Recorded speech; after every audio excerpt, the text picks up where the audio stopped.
The University of Illinois Electrical and Computer Engineering Building, better known as the ECE Building, opened its doors in 2014. Its name is quite fitting as it's indeed home to our acclaimed Department of Electrical and Computer Engineering. Sorry, should have been a spoiler alert there. Located on the north side of the engineering campus, the ECE Building was designed to be the largest net zero building of its kind in the world. It supplies all of its own energy. At 230,000 square feet, it is twice the size of the ECE department's former home.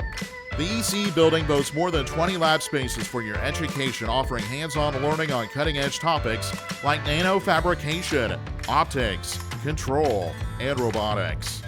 You can even pet your favorite robot.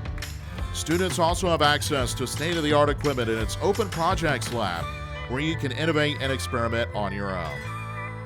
Be sure to explore everything the ECE Building has to offer when you tour the University of Illinois.